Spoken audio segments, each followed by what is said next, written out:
নমস্কাৰ জেআইজি ব্লগলৈ সকলোকে স্বাগতম জনাইছো। আজি আমি আলোচনা কৰিবলৈ লৈছো এনিমেল হাজবেণ্ডাৰী এণ্ড ভেটেনেৰী ডিপাৰ্টমেণ্টত খালী হোৱা কেইটামান ফিল্ড এছিষ্টেণ্ট পদৰ সম্পৰ্কত। এই পদসমূহৰ বাবে কোনে কোনে আবেদন কৰিব পাৰিব, কি যোগ্যতা লাগিব সেই সম্পৰ্কে সম্পূৰ্ণ তথ্যখিনি পাব আজি ভিডিঅ'টোৰ পৰা। পোষ্ট নেম চাওক, veterinary field assistant, total post হ'ল 367, organisation government of Assam, qualification 12 pass, application process offline, application fees free, start date হ'ল 29 ডিচেম্বৰ 2023 আৰু লাষ্ট ডেট 12 জানুৱাৰী 2024।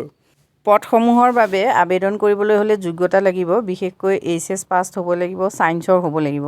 লগতে ভেটেনেৰী ছায়েন্সৰ চাৰ্টিফিকেট থাকিব লাগিব। 21 ইয়েৰ্ছৰ পৰা 40 ইয়েৰ্ছৰ ভিতৰত হ'লে আবেদন কৰিব পাৰিব। এজ ৰিলেক্সেশ্যন থাকিব OBC MOBCৰ বাবে 3 বছৰ, শিডিউল কাষ্টৰ বাবে 5 বছৰ, শিডিউল ট্ৰাইবৰ বাবে 5 বছৰ আৰু এক্স ছাৰ্ভিচমেনৰ বাবে 2 বছৰ, PWD কেণ্ডিডেটৰ বাবে 10 বছৰ। এই পদসমূহৰ বাবে অফলাইনতহে এপ্লাই কৰিব লাগিব আৰু ষ্টেণ্ডাৰ্ড যিবিলাক আমাৰ ফৰ্ম থাকে সেই ষ্টেণ্ডাৰ্ড ফৰ্মত এপ্লাই কৰিব লাগিব। লগতে আপোনালোকে এপ্লাই কৰোঁতে ছেল্ফ এড্ৰেছ এনভলপ এটা দিব লাগিব, তাত আপোনালোকে ষ্টাম্প 5 টকাৰ এটা ষ্টাম্প দিব লাগিব আৰু কমপ্লিট আপোনালোকৰ যিখিনি ডকুমেণ্টছ সেই ডকুমেণ্টছখিনি দিব লাগিব।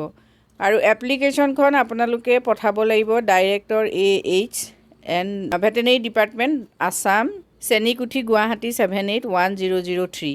এই এড্ৰেছত আপোনালোকে এপ্লাই কৰিব লাগিব। সবিশেষ তথ্যখিনি আপোনালোকে ডেছক্ৰিপশ্যন বক্সৰ লিংকত গৈ চাব পাৰিব। আজিলৈ ইমানেই, ধন্যবাদ।